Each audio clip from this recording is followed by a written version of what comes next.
Well, welcome to the Neuromantics. This is our second episode, and to introduce ourselves, my name is Sophie Scott, and I am a neuroscientist. And I'm Will Eaves, and I am, I write, but I suppose I'm a writer, yes.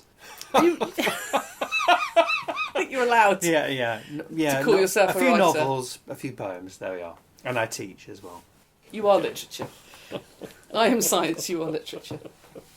Yes. So, one of the things that we are trying to do is to communicate across the possibly enormous chasms, possibly across the extremely small gaps, that interstitial spaces between neuroscience and art and humanities, and science more generally, I guess, and the humanities. And one of the things that we do is we give each other things to read, so we have homework. And I get off very lightly on this because academic papers can be very long. Well, And so far, far. what I haven't told you is next week it's Moby Dick. Or the Old Testament. Yes. I'll brace myself. Yeah. Just read the opening, yes, it's all you need to say. just graze it.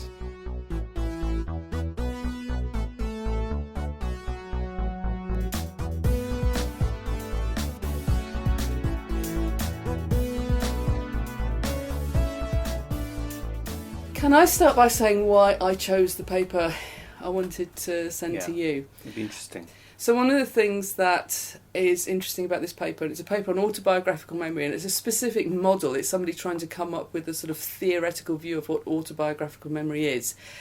And that's, in academic psychology and neuroscience, we have a very modular approach to memory. We treat different kinds of memories as entirely different phenomena. So what's called semantic memory, your knowledge of what things are called and what words mean, that is different from your motor memory for how to ride a bike or how to walk downstairs. And that's different again from your episodic memory. And your episodic memory is kind of events in time and place. And a kind of episodic memory is your autobiographical memory, and that's you in time and place and the things that happen to you. And this paper is an attempt to synthesise across a lot of different domains that have been interested in sort of the self and memory of the self, and try to pull them together into a model and argue about what an autobiographical memory is. Is it some stored piece of information that you go away and access, or is it something more fleeting that you construct? Yeah, is it a construction? I'd be interested in your thoughts about this kind of very modular approach to memory. It seems very obvious to us because it can go wrong separately. But I suppose one of the things that struck me was that it seemed a useful way of compartmentalising different kinds of experienced recollection, and I wondered what exactly the relationship of that compartmentalisation, that description, was to actual neurochemical events. Mm-hmm. I feel I know very little about either, but I liked the descriptive model. I suppose one of the things that really struck me about it, this is a paper by Conway and Pladle-Pierce, is that it divides the idea of the self really into a sort of knowledge base which underlies the construction or the recollection of specific events.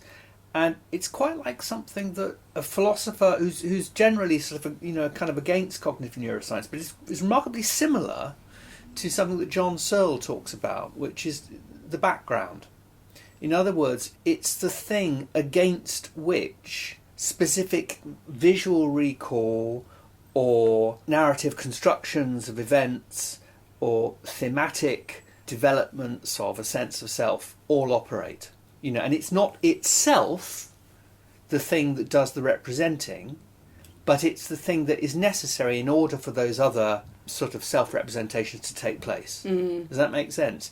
And the question that poses for me is sort of what is the system of recognition prior to all these things that allows them to be represented to us as events or as bits of knowledge. So, for example, when Conway and Pierce talk about event-specific knowledge, they use a really, really interesting, idea. What's interesting to me is that it presents as an image in the mind, and that this is how we really get into often post-traumatic recall.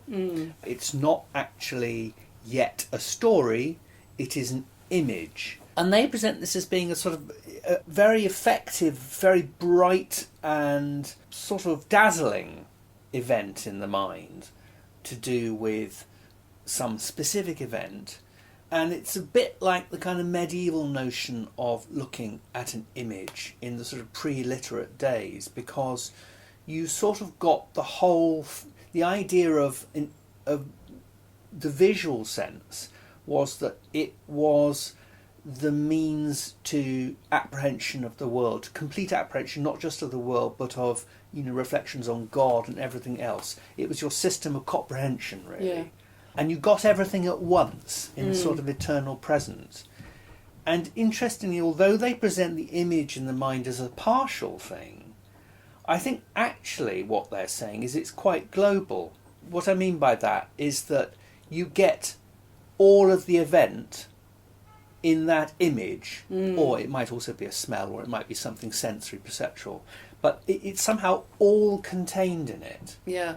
Whereas general event knowledge, which they think of as being a larger sort of stage, sort of, which has things in it that then cue event-specific knowledge, so it's a bit further up the hierarchy, as it were, that actually seems to me to be more partial in a way. Yeah. Because you construct it by going slowly, by making one connection from one thing to another and then building up, as it were, a network of events that form a generality.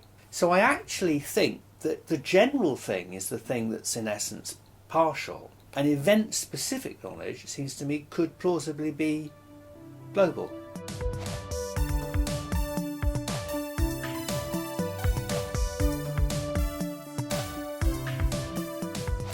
It's interesting to think of it that way, because one of the characteristics about autobiographical events is, of course, you were there. Yeah. So there is a very strong sensory record, and that can be, it can contain abstract information about the meaning of what's going on, but it can also just have very powerful... I mean, everybody's probably had the experience of smelling something. Yeah. And being immediately transported to some time and place because that was part of that memory. I mean, I think smells really... smells crazy. It's incredibly crazy. It's very, very interesting. Yeah. I mean, I interrupted you. Say more about that.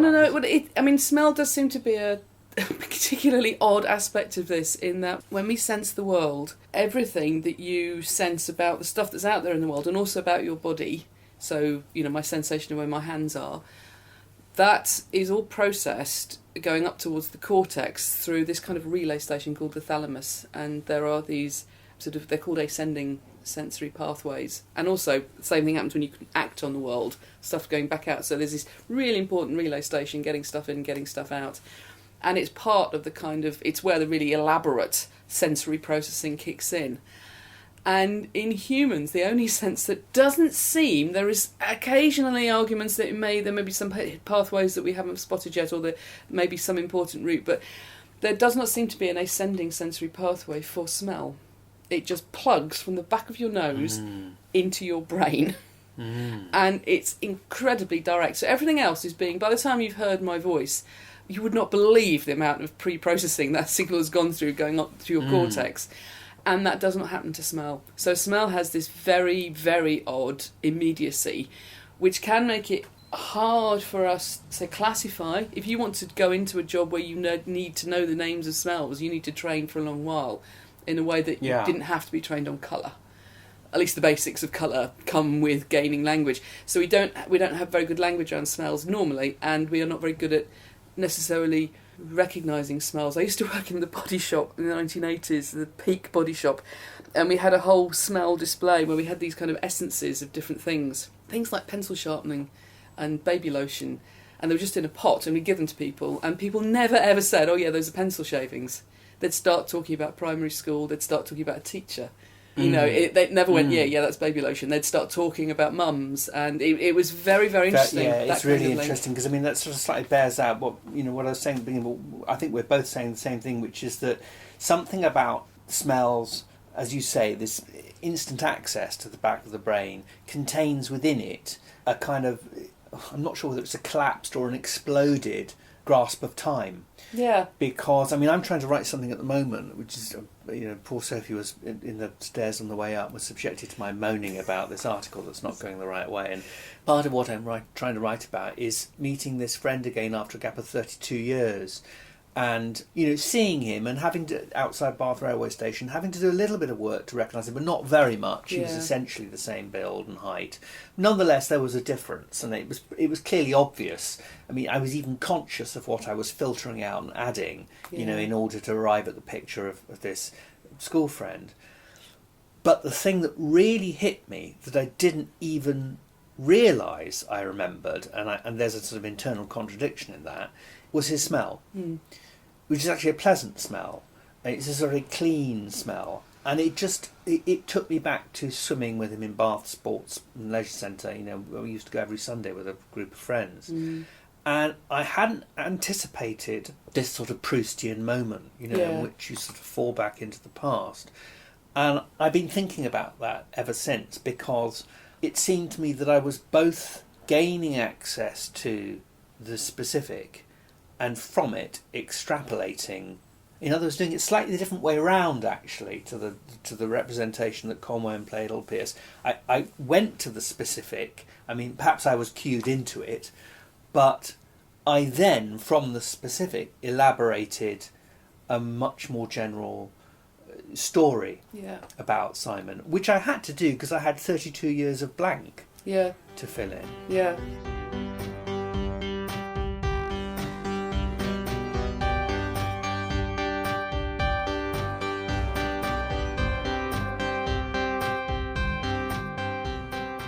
And maybe the flip side of us not being very detailed in how we process smell is, I think, when we do deal with smell, it's almost entirely through recognition. Yeah. Rather than calling to mind a memory. I can think of a tune in my head. It's very hard for me to think of a smell in my head. Yeah. I'm sure some people can. I can't. And it's so always attached to it's something else. I'm thinking of the thing rather than the the smell itself. And whereas I can think of a tune without imagining the band, And I think this is like the flip side of this kind of the very stunning effect it can have in memory, in that you can only recreate it if the thing or the person is there. Yeah. I kept for years a jar of Country-Born setting gel, which I believe to be apposite for the name of our podcast. It was when when I was I think Tom threw it away in the end. I can't find it, but I kept it just to smell it. Yeah. Because it smelled like being 14 and getting ready to go out. Yeah. And nothing else makes me feel like I'm 14 and getting ready to go out, other than just occasionally these kind of crazy smells. And it's actually cosmetic products, which quite often don't change their smells all that much because they want you to somehow that link with it. They can be incredibly strong drivers of it. Certain lipsticks that still have the same smell. It's very, very powerful and immediate, and there's no other real way of accessing it. I can read my diary from that time and I don't get that rush of recognition. In fact, my diary from that time frequently reads like it's been written by a complete stranger, which it was written by a stranger. 14-year-old me was a completely different human,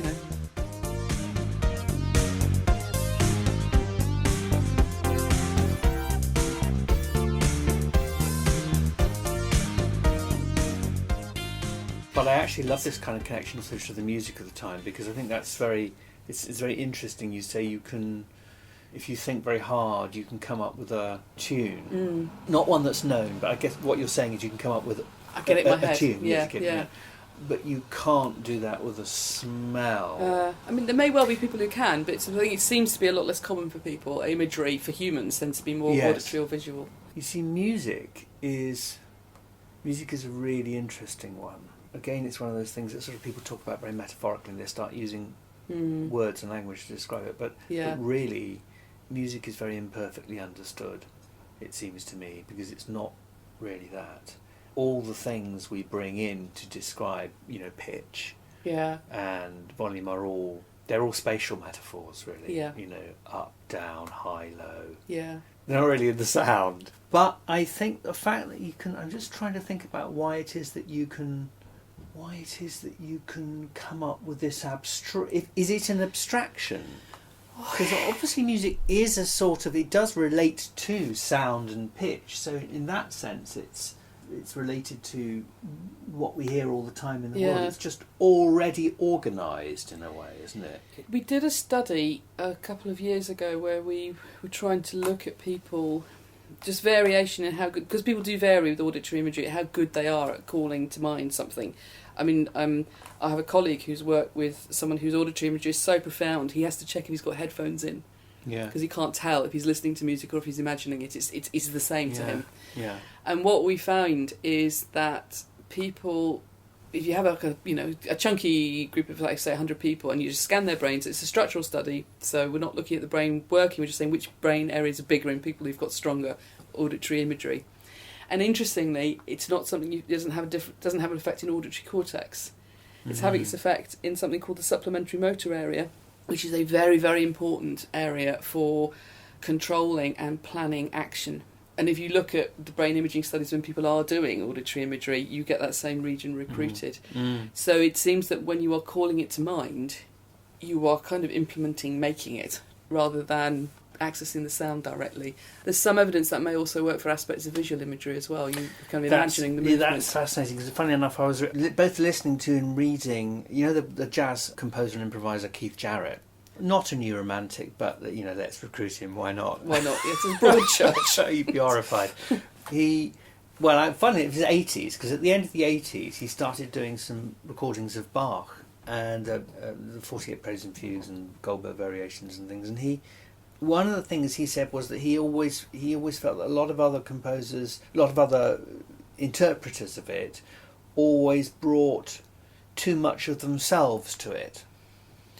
That he liked the fact that the music already seemed to be expressive of itself, and therefore all you had to do was sort of bear witness to it, and that the trick to really understanding the music was to treat it as something that was either abstract or performed. Yeah. In other words, either actual Yeah. and implemented or not, and to treat both the same, because the relationship between sound and idea was so close in Baroque music.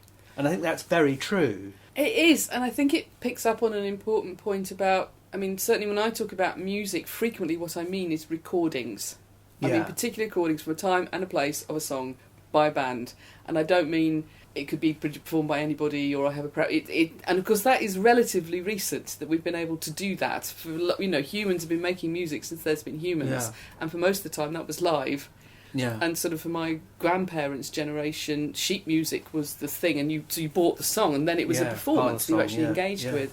So I think it is very important to bear that performative aspect in mind, because we can, certainly from my discipline, we can get caught up on the fact that actually what we're describing is someone's reaction to a recording, rather than I think that's true, and actually that's funny you should say that, because that was one of my kind of questions about this fascinating article, is that, let's see, there's a thing here where they say, so we're talking about sort of, for example, participant who listed an activity such as talking to Z as a detail of a memory would be asked to recall this conversation. Overall, participants were able to do this for approximately 30% of the details listed to several memories, but there was very marked variation, and some memories led to the recall of many additional event-specific knowledge details, whereas for others, few or no additional details were available. This variability is what might be expected, And what that seems to me to be is, that's a sort of direct, it's analogous to this business of the recording and actual invented music, because it's saying, if you say there's something recalled, then however instantaneous it is, you also have to build in to your picture of this what it is you say you remember. Yeah. So the discrete thing recalled then has to be given to the researcher in some constructed form, and I don't know how you get round that. Yes. Yeah, we're relying on verbal report Yeah. for all of this, which is why Maybe it's yeah. no. It's because it's the same with the music. It's very, we can't actually access the imagery people have. Yeah. We rely on them telling us, and it's a beautiful thing about psychology that we're still using this. But it's also if people can't put something into words, if there's something about that event that it would be hard for them to articulate, then it will not form part of the memory that they're telling you about. Yeah. We're skewing it towards a verbal bias by how we do it, because there is no other way.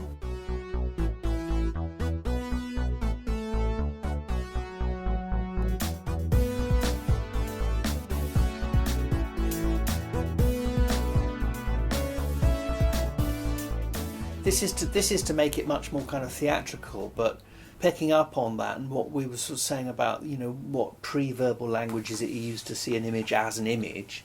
Is there some way that you could do it in terms of sort of behaviours where you ask people to replicate a situation? If it's too dramatic, you don't want to be you need to see that. But something a bit more functional. In other words, get them literally to act out something and then see whether they think they've been making it up or not. I mean, it feels like you're just describing art to me when you say that. Kind of, let's stop doing it objectively and just try and access it some other way. Well, I think I probably am. But it is interesting that if you are in a situation where you're trying to get the truth of a memory out of somebody, so for example, you're not a scientist at all, but you're a police officer. Yeah. They are now incredibly careful about how they use something called the cognitive interview, because we now know from the work of people like Martin Conway that actually exactly how you ask somebody about an event will shape both what they recall, and of course because that recall event is another event, it then can get incorporated into the memory and change what the memory is. Because, of course, the other thing that's true for this is that it could all be not true. It's a dynamic interaction. And and it affects the thing itself. So one of the things that I find intriguing about autobiographical memory, and I think it picks up on the poem that you sent me in a weird way, is that it can be completely untrue. I think probably everybody's had the experience of a memory that turns out to be a story you were told and you've kind of incorporated it. Or even Charles Perneyho's got a very good section on this in his book on memory, that I think called Shared Memories. Pieces of Light. And he points out it's most common with twins, but you still get it with siblings, where two people recall the same event and they both think it happened to them. And I have one with my sister. One of us said something really witty at a family party. Like, obviously it was me. I mean, can be no question about it.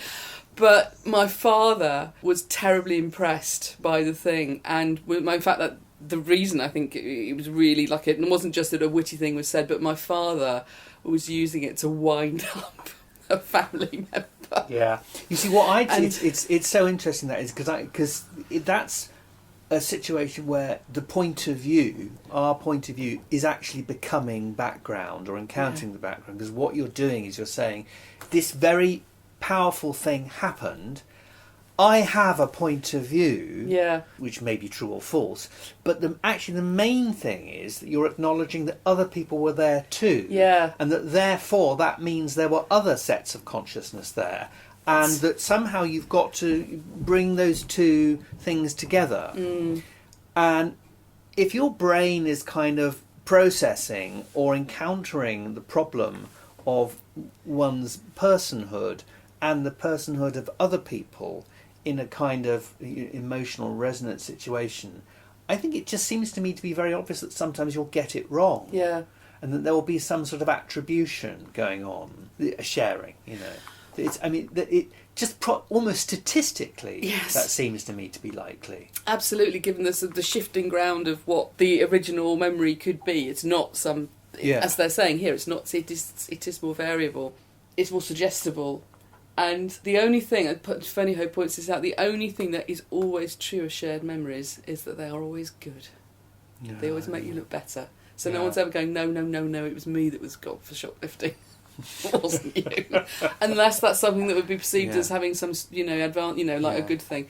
So I think there is as much that's true about memory that is what you would like to be true. What you want, your desire, as there is, the actual stuff that happened. Well, desire wanting stuff is actually about lacking something. You're replacing.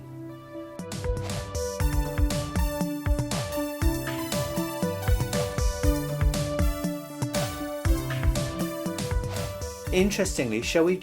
That takes us on to. I think so. So that, I mean, we hadn't discussed this. We hadn't discussed the homework we're setting each other. Thank you for your homework. I am so ill-informed about Shakespeare. So this is a monologue from Shakespeare from Henry IV, Part 2. It's in a prologue. It's the prologue. It's Rumour's speech. So, without rehearsing the plot of Henry IV and Part 1 and Part 2, there's been a fight at Shrewsbury, and Henry IV has sort of put down the rebels, but it's not the end of the kind of wars. Henry's son, Prince Hal, has been hobnobbing with Falstaff and reprobates in the Eastcheap Tavern, but he's coming good and has been part of the battle. He's coming back on side, as it were, with the power base. And Henry IV Part 2 is the story of Falstaff's. The emotional part of it really is Hal's accession to kingship, and the death of Henry IV, and the ostracisation, the rejection of Hal's former friend Falstaff. He's no longer part of the court. He's no longer welcome there, and that's very moving. That happens later on in the play.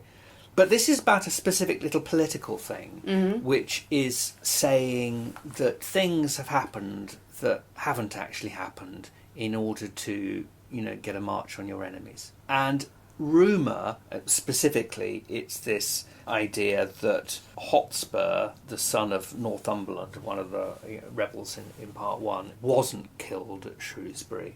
Well, actually, he was. And why do you do this in war? Why do you lie? You lie for advantage, to put people off their stroke, to think they've got the upper hand when they haven't. It's also a personification, and this comes from medieval drama, really, from the morality play. So they crop up now and then in Shakespeare plays, and they are a hangover from an earlier drama. And I think they're very beautifully managed in Shakespeare plays. So rumour here he comes on as a sort of, medieval morality characterisation, a personification. He's painted with tongues. What does that mean? Painted with tongues, literally a coat Right. is painted with tongues. He's got he's got a sort of cloak on with gossipy tongues all over Right. it, and so he represents false report. Right. And there would have been a sort of an obvious attachment to bearing false witness in the medieval morality play, but here it's false report in war for political advantage. It's become part of politics. What's interesting about it is and the relationship to what we've been discussing is this idea of false recognition of the past, and whether it's a mistake or whether it's a deliberate act to rewrite history, to construct a version of events to your advantage, and whether you're doing that or not. So some of it's deliberate and some of it's inadvertent. Yeah. And right at the end, I'm not going to read the whole thing, but he does a sort of rehearsal of the whole Part 1. And then he says, "Rumour is a pipe blown by surmises, jealousies, conjectures, and of so easy and so plain a stop, that the blunt monster with uncounted heads, the still discordant wavering multitude, can play upon it. But what need I thus my well-known body to anatomise among my household? Why is rumour here? I run before King Harry's victory, who, in a bloody field by Shrewsbury, hath beaten down young Hotspur and his troops, quenching the flame of bold rebellion even with the rebels' blood. But what mean I to speak so true at first? My office is to noise abroad that Harry Monmouth fell under the wrath of noble Hotspur's sword, and that the king before the Douglas's rage stooped his anointed head as low as death." So he's noised abroad basically that that Prince Hal was killed by Hotspur and King Henry V was killed by Douglas. "This have I rumoured through the peasant towns between that royal field of Shrewsbury and this worm-eaten hold of Ragged Stone, where Hotspur's father, old Northumberland, lies crafty sick. The posts come tiring on, and not a man of them brings other news than they have learnt of me. From rumour's tongues they bring smooth comforts false, worse than true wrongs." Bloody marvellous, isn't it? It's just it's so dense. Typically, Yeah. when you find you have to kind of explain what everyone thinks they sort of know Shakespeare and what he's saying, but actually it's really dense. Yeah. All his speeches are like bits of event-specific knowledge. They have to be unpacked. Yeah. And they're so concentrated. What's telling about this, I think, is that he talks about, all the kind of gossip he spread abroad about, false gossip about, King Henry dying and Hal being killed by Hotspur and so on. And he does it, he's saying, you'll understand what I'm about because you're a theatre audience. Yeah. And the theatre is not just where you come to see a sort of convenient fiction, it's where you come to gossip. That's what you do in a theatre, you rabbit. And at a general level, if you like, the general knowledge level, this room is full of people forming a picture of events that doesn't have very much factual basis to it. And it's quite a sort of, a lot of Shakespeare, it's quite, I hate the word radical, but it's quite a radical thing to say, because it's saying the things you think are true, that you take absolutely as gospel, probably are based on very little. Yeah. They're based on your interaction, and they're based upon other people confirming your report. They're not, the actual basis is often and it was very hard to get at. What are your reports from court? Where do they come from in this world? They're all reports, and propaganda is extremely important to the survival of essentially an autocratic regime. So that's what this is about, I think.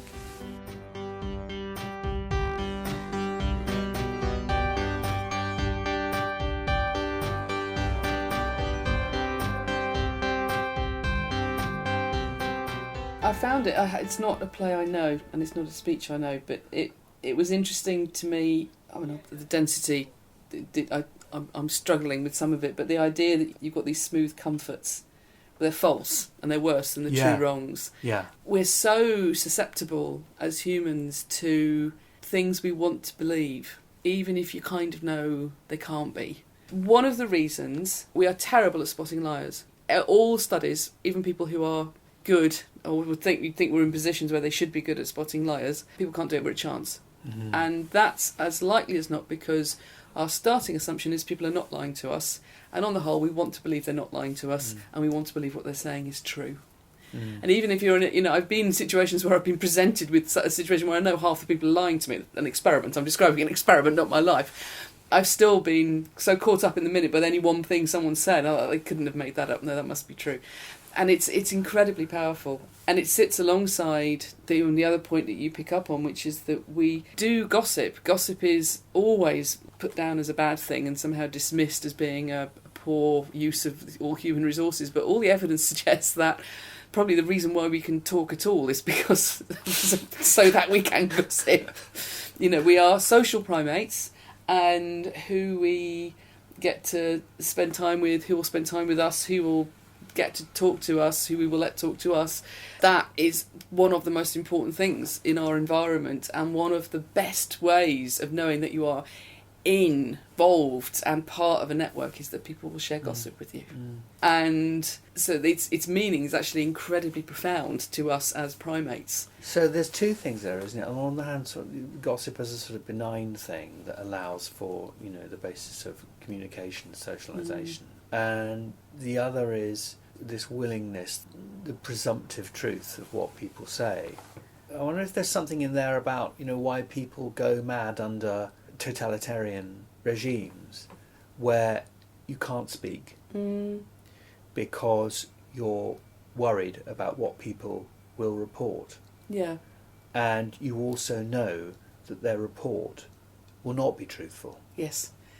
And that awful sense of if no one will believe you. Yeah. But also, if you were part of the accepted network, they probably would. Yeah. So the danger of being not part of a network is that you won't be believed. So language then becomes its truth basis is shot. And I think that presumably makes people very angry. And it has a direct behavioural consequence. Because you can't use your primary socialisation tool as something as you would normally. The best example I can think of is a few years ago, and to speak very generally, a UK scientist said some things that probably were intended to be funny in a foreign country, and they were taken very badly at the time. And back in the UK, everyone just split into people that know him and were going, oh no, he would never have meant a bad thing, no, he's lovely. And people are going, no, what he said factually was hateful, and this is awful. And it really kind of I had colleagues who wouldn't talk to me for a while because, if you fell on the wrong side of it from their perspective. But I thought it was a very good example of how, if you were part of that network, you really couldn't see what was wrong. It was just him being him. And if you're outside of it, you think, this is terrible. Somebody's being terribly rude to our, these perfectly well-meant people not from the UK. And also comedy is tribal. Well, exactly. I mean, and it really, so if you choose to interpret somebody's behaviour as being aggressive, your words will allow you that flexibility. Yeah. So people getting upset because somebody described, call off the dogs, which is a completely well understood phrase, I thought, part of English, but how were you calling a dog? That's what a low slur. And that's entirely what you're basically re-describing is I disagree with you, and I'm going to use your words back at you to show how you meant to be offensive, even though it's entirely possible that you weren't. Because humans care about intention. Yeah. As much as, or perceived intention, as much as the sort of the bald fact of what's actually done, then you always have this possibility for ambiguity, and it's never objectively assessed. You're always incorporating your. Well, intention is not really not intentionality, but intention is not really retrievable. That's the problem. Yeah. You can only really judge it behaviouristically, and that's the difficulty, because it's actually ipso facto internal, personal, subjective, and there's a mismatch then between the effect, the word used in a speech, and what it might have meant. Well, thank you very much, Will. Well, thank you, Sophie. That was really good fun. If you are on social media, I think Will and I were both very early adopters, hence our names simply are our Twitter handles. So I'm Sophie Scott on Twitter. And I'm Will Eaves.